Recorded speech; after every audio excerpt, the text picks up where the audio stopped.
Francisco Cândido Xavier, Libertação, sexto livro da coleção A Vida no Mundo Espiritual, ditado pelo Espírito André Luiz, capítulo 20, Reencontro.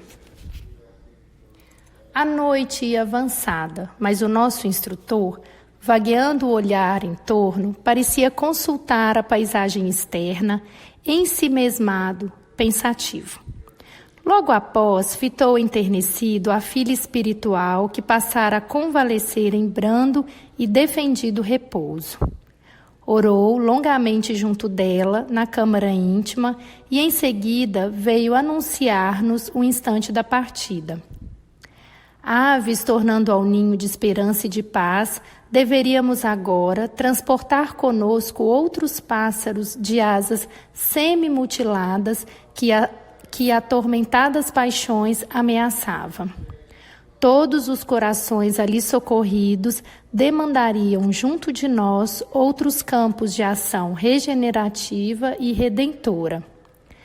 Aquelas entidades sofredoras e amigas, ainda mesmo as que se conservavam nas mediações da loucura pelos desequilíbrios do sentimento a que se haviam confiado, tinham lágrimas de alegria e reconhecimento nos olhos. Em cada uma palpitava o anseio de retificação e de vida nova. Por isso mesmo, talvez, cravavam um olhar inquieto e jubiloso em nosso orientador, como que ali devorarem as palavras. Todos os companheiros incorporados à nossa missão destes dias, avisava Gúbio paternal, desde que se mantenham perseverantes no propósito de autorrestauração, seguem ao nosso lado, com acesso aos círculos de trabalho condigno, onde estudantes do bem e da luz lhes acolherão com simpatia as aspirações de vida superior. Espero, contudo, que não aguardem milagres na esfera próxima. O trabalho de reajustamento próprio é artigo de lei irrevogável em todos os ângulos do universo. Ninguém suplique protecionismo a que não fez jus, nem flores de mel às sementes amargas que semeou em outro tempo. Somos livros vivos de quanto pensamos e praticamos, e os olhos cristalinos da justiça divina nos leem em toda parte. Se há um ministério humano na crosta da Terra, determinando sobre as vidas inferiores da gleba planetária, temos em nossas linhas de ação o ministério dos anjos, dominando em nossos caminhos evolutivos. Ninguém trai os princípios estabelecidos. Possuímos agora o que ajuntamos no dia de ontem e possuiremos amanhã o que estejamos buscando no dia de hoje. E como emendar é sempre mais difícil que fazer, não podemos contar com o favoritismo na obra laboriosa do aprimoramento individual, nem provocar solução pacífica e imediata para problemas que gastamos longos anos a entretecer. A prece ajuda, a esperança balsamiza, a fé sustenta, o entusiasmo revigora, o ideal ilumina, mas o esforço próprio na direção do bem é a alma da realização esperada. Em razão disso, ainda que a bênção do minuto, a dádiva da hora e o tesouro das oportunidades de cada dia hão de ser convenientemente aproveitados se pretendemos santificadora ascensão. Felicidade, paz, alegria não se improvisam. Representam conquistas da alma no serviço incessante de renovar-se para a execução dos desígnios divinos. Felizmente, desde agora, estamos abrigados no santuário da boa vontade, e ainda nesse instante, cabe-nos não esquecer a promessa evangélica: quem perseverar até o fim será salvo. A graça celestial, sem dúvida, é um sol permanente e sublime. Urge, porém, a criação de qualidades superiores em nós, para fixar-lhe os raios e recebê-los. Doce intervalo mostrou-nos o júbilo reinante. Salutar otimismo transbordava de todos os rostos. Saldanha, de olhos fitos em nosso dirigente, confundia-nos pelo pranto de contrição purificadora a correr-lhe abundante dos olhos. Até que o nosso instrutor pudesse retomar o fio da palavra encorajadora e vigilante, algumas irmãs entoaram formoso hino de louvor à bondade do Cristo, com visível desassombro no olhar firme, dantes ansioso e dorido, enchendo-nos o coração de intraduzível bem-estar. Raios de safirina luz derramaram-se profusamente sobre nós, enquanto as vozes harmoniosas e singelas se espalhavam em derredor, tangendo-nos as fibras mais recônditas, nos recessos do ser. Terminado o cântico melodioso e tocante que nos recordava os pensamentos sublimes de inolvidável Salmo de Davi, o instrutor retomou a palavra e informou que, não obstante as santificadas alegrias daquela hora, a batalha não estava finda. Faltava-nos o epílogo, esclareceu com inflexão mais grave na voz.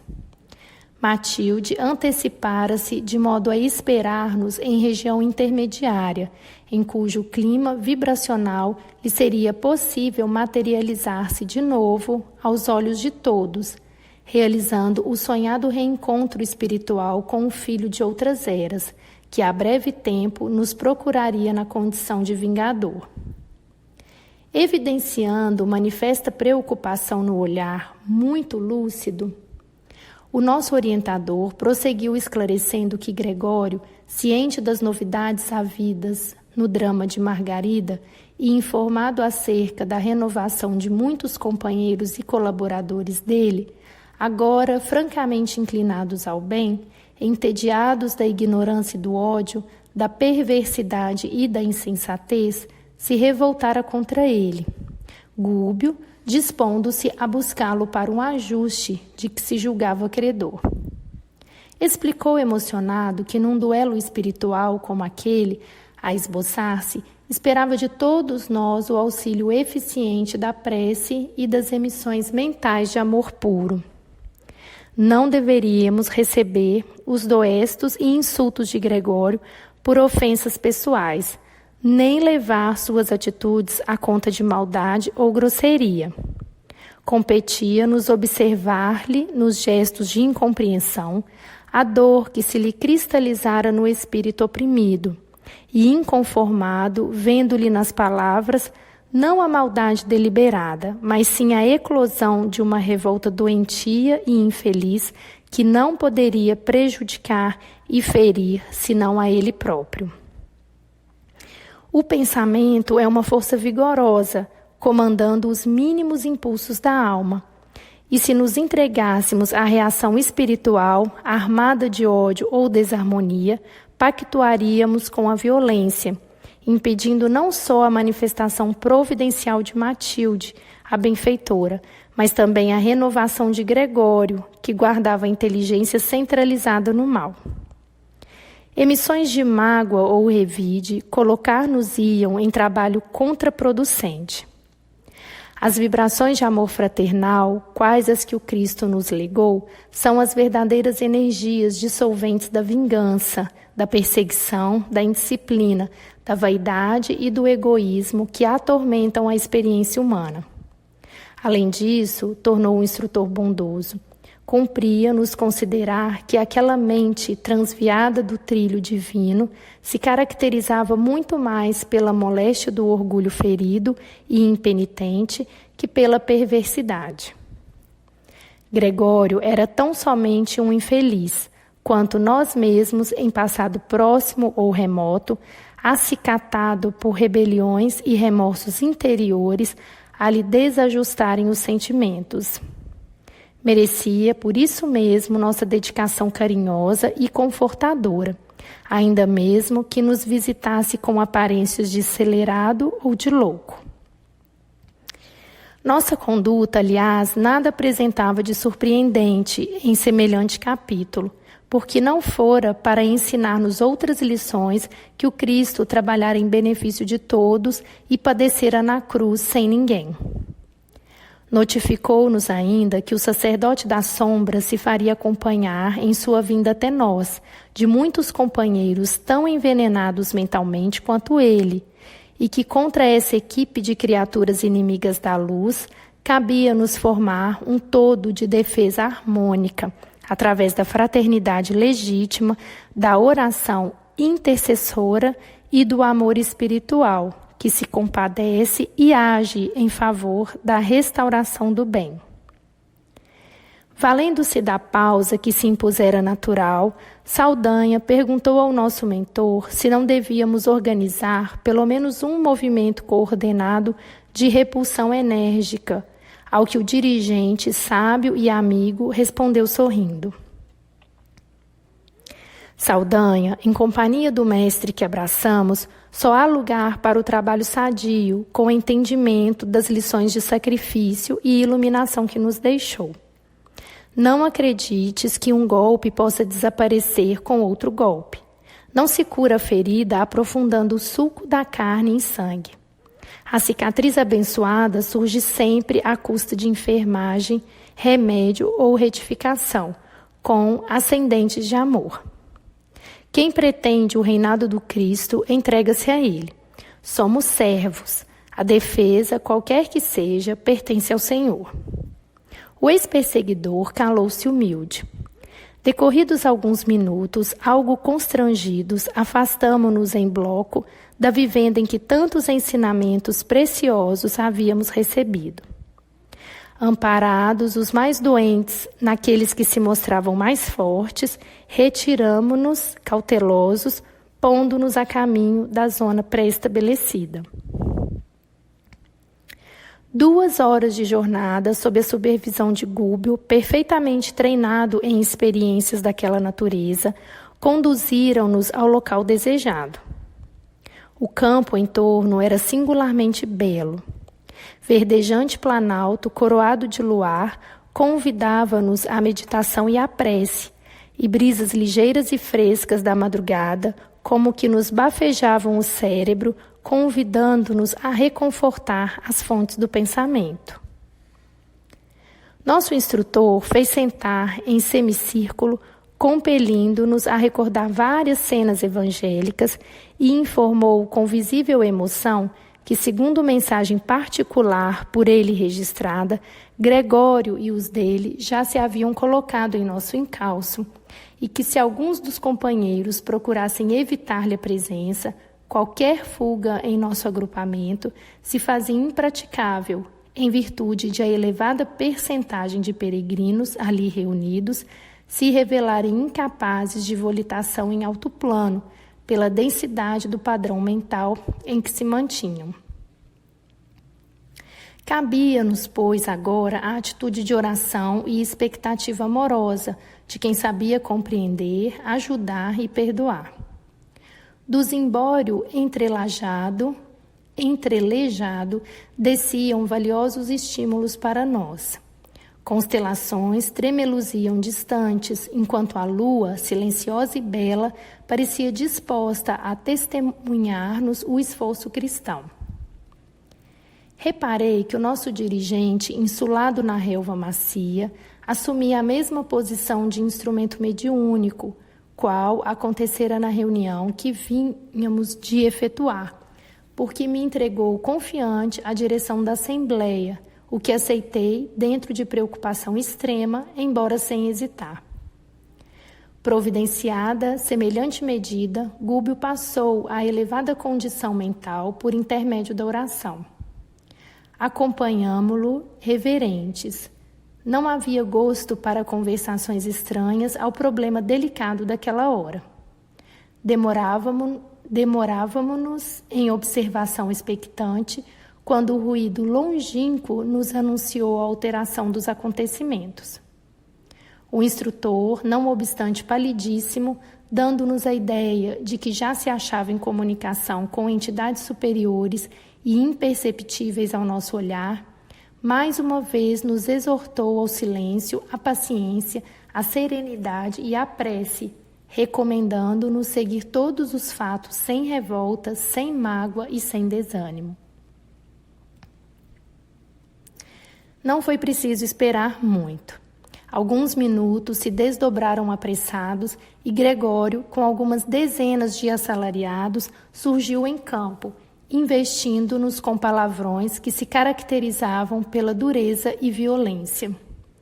Os recém-chegados apareceram acompanhados de grande cópia de animais, em maioria monstruosos.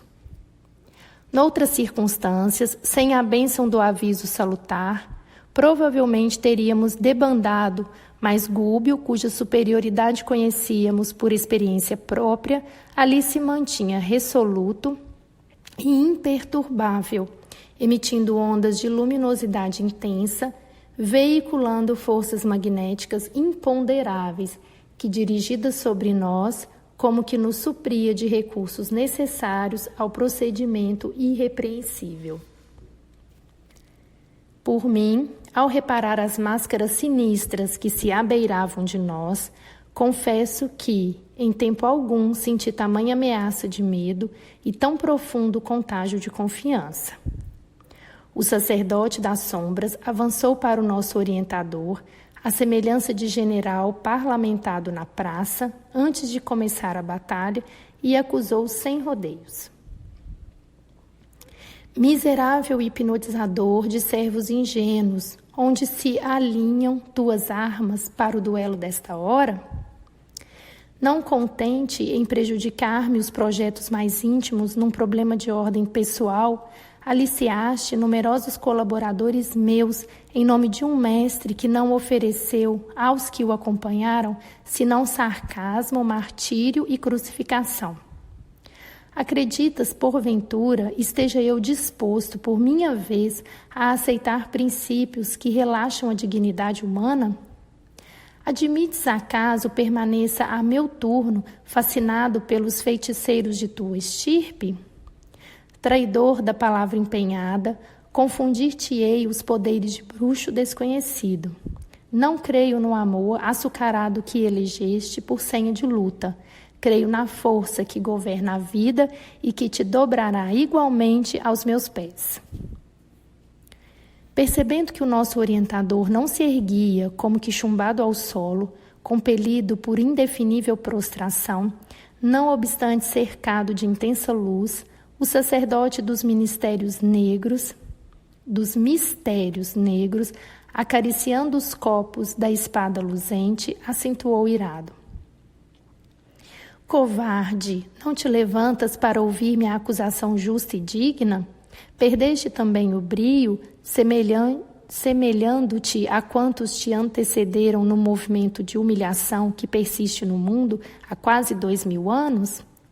Também noutra época acreditei na celestial proteção através da atividade religiosa, nos ideais em que hoje te empenhas. Entendi, contudo, há tempo que o trono divino paira distante demais para que nos preocupemos em alcançá-lo. Não há um Deus misericordioso, e sim uma causa que dirige. Essa causa é inteligência e não sentimento. Encastelei-me, assim, na força determinativa para não sossobrar. O querer, o mandar e o poder estão em minhas mãos.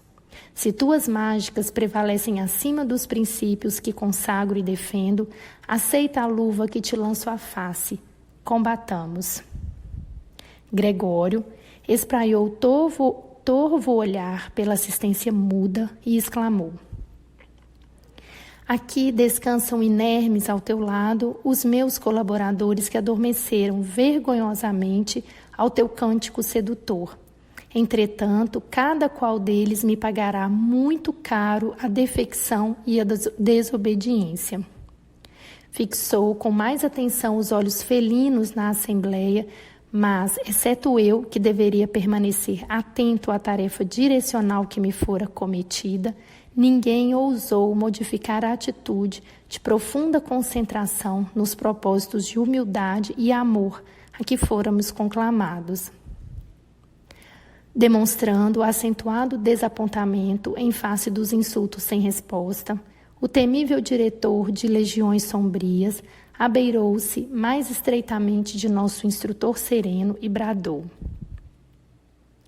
levantar-te-ei por mim mesmo, usando os sopapos que mereces.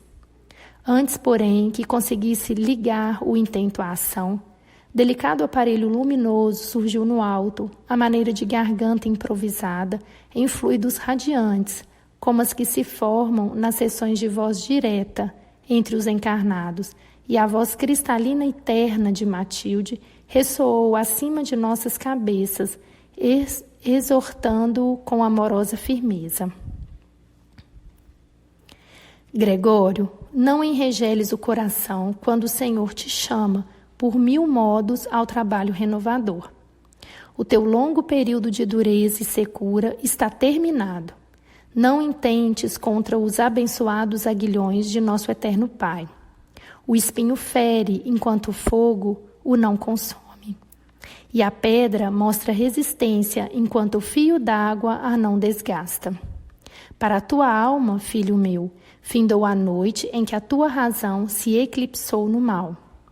A ignorância pode muito, no entanto, é simples nada quando a sabedoria espalha os seus avisos. Não admitas que os monstros da negra magia te alimentem o coração com a felicidade desejável.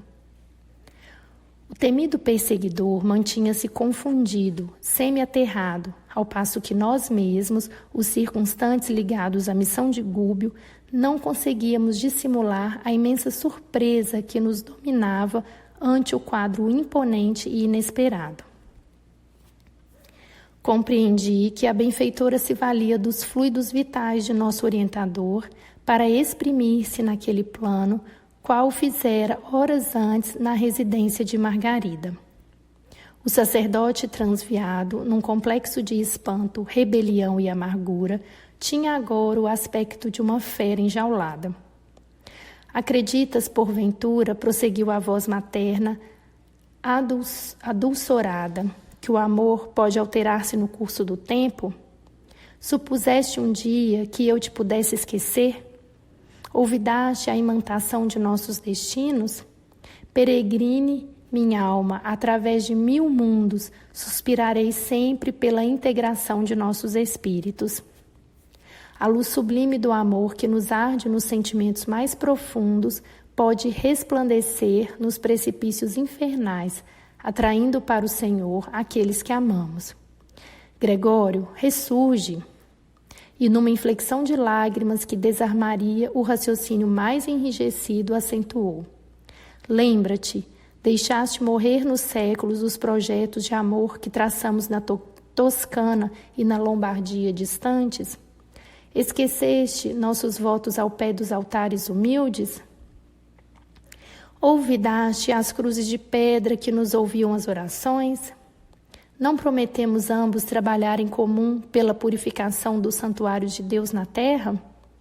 Sempre grande e belo no combate à política venal dos homens, cristalizaste na mente os desvarios do orgulho e da vaidade, adquiridos ao contato de uma coroa putrescível. Afogaste ideais preciosos na corrente de ouro mundano e perdeste a visão dos horizontes divinos, mergulhando-te na sombra dos cálculos pela extensão do império de teus caprichos. Incessaste a grandeza dos poderosos do mundo em desfavor dos humildes, incentivaste a tirania espiritual, crendo-te possuidor de autoridade infalível, e supunhas que o céu, além da morte, nada mais fosse que simples cópias dos tribunais e das cortes da terra. Tremendos desenganos surpreenderam-te o despertar, e embora humilhado e padecente, coagulaste os pensamentos no ácido venenoso da revolta e elegeste a escravidão das inteligências inferiores por única posição digna de conquistar. Durante séculos tem sido apenas rude disciplinador de almas criminosas e perturbadas que o túmulo encontrou na imprudência e no vício. Não te doerá, porém, filho meu, a triste condição de gênio desprezível? Semelhante pergunta não morre sem resposta. Falam por ti o imenso tédio do mal e a profunda solidão interior que presentemente te invadem as horas. Aprendeste com infinito desapontamento que os tesouros divinos não repousam em frias arcas de valores amoedados, e sabes agora que Jesus dispõe de escasso tempo para frequentar basílicas suntuosas, não obstante respeitáveis, porque da escura senda humana emergem soluços de peregrinos sem luz e sem lar, sem arrimo e sem pão. Via-se que a benfeitora, quase asfixiada pela emoção, apresentava enorme dificuldade para continuar, mas após longa pausa, que ninguém ousou interromper, prosseguiu comovida. Como pudeste esquecer por alguns dias de autoridade efêmera na terra as nossas redentoras visões do Cristo angustiado na cruz? Aderiste aos dragões do mal pela simples verificação de que a tiara passageira não te poderia aureolar a cabeça nos domínios da vida eterna, a que a morte nos arrebatou. Entretanto, o divino amigo jamais descreu das nossas promessas de serviço e espera por nós com a mesma abnegação do princípio.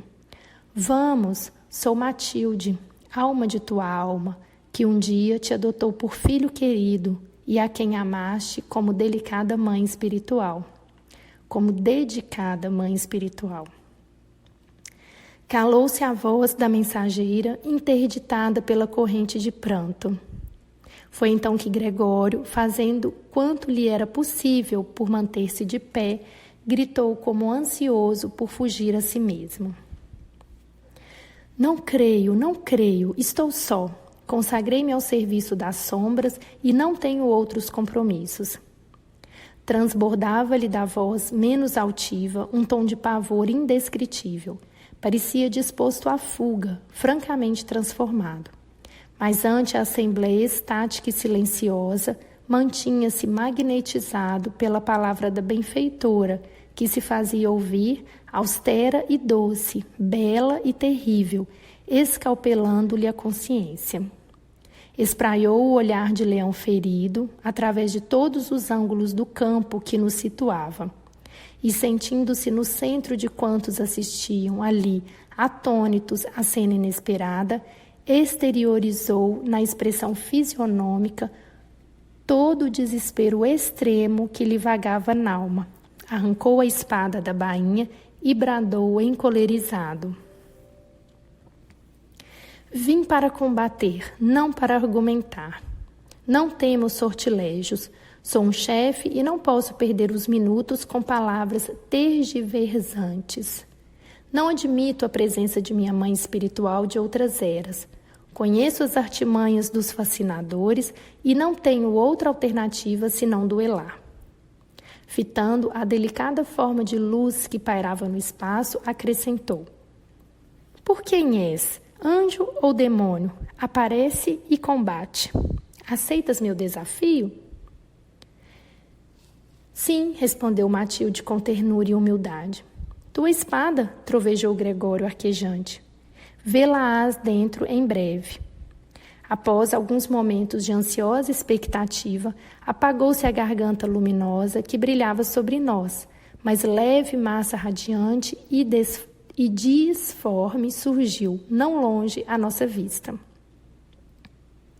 Compreendi que a valorosa emissária se materializaria ali mesmo, utilizando os fluidos vitais que o nosso orientador lhe forneceria. Júbilo e assombro dominavam a assembleia. Em poucos instantes erguia-se Matilde a nosso olhar, de rosto velado por véu de gaze tenuíssima. A túnica alva e luminescente, aliada ao porte esguio e nobre, sob a auréola de safirina luz de que se tocava, traziam à lembrança alguma encantada Madonna da Idade Média em repentina aparição. Adiantava-se digna e calma na direção do sombrio perseguidor. Todavia, Gregório, perturbado e impaciente, atacou-a de longe e empunhou a lâmina em riste, exclamando resoluto. As armas, as armas! Matilde estacou serena e humilde, embora imponente e bela, com a majestade de uma rainha coroada de sol. Decorridos alguns instantes ligeiros, movimentou-se novamente e, alçando a destra radiosa até o coração, caminhou para ele, afirmando em voz doce e terna: Eu não tenho outra espada, senão a do amor com que sempre te amei. E de súbito desvelou o semblante vestalino, revelando-lhe a individualidade num dilúvio de intensa luz.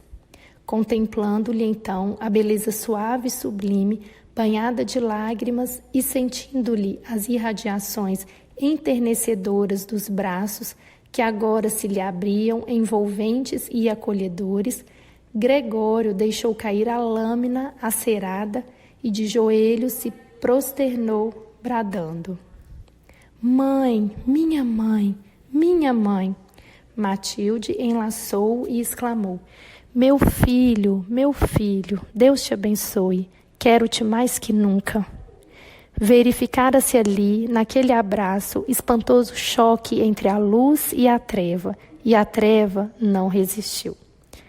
Gregório, como que abalado nos refolhos do ser, regressara à fragilidade infantil, em pleno desmaio da força que o sustinha. Finalmente, iniciara sua libertação. A benfeitora, enlevada, recolhera-o, enlanguescido, nos braços, enquanto numerosos membros da sombria falange fugiam espavoridos. Matilde, vitoriosa, agradeceu em palavras que nos faziam vibrar as fibras mais recônditas da alma, e em seguida confiou aos nossos cuidados o filho vencido, asseverando-nos que o abnegado Gúbio se encarregaria de guardar, por algum tempo, aquele que ela considerava o seu divino tesouro. Após abraçar-nos generosa, desmaterializou-se ao nosso coro de hosanas, a fim de seguir de mais longe a preparação do futuro glorioso. Refez-se o nosso orientador, reintegrando-se em nosso grupo de serviço.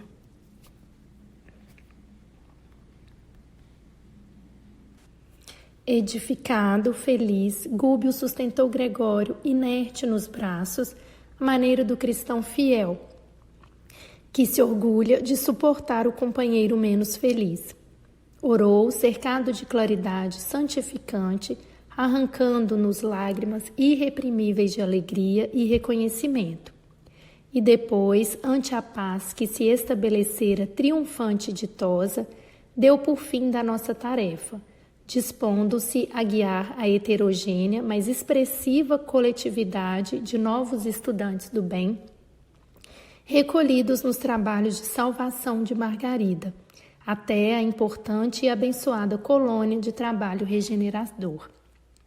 Surgira para minha despedida. Tinha meus olhos úmidos de pranto.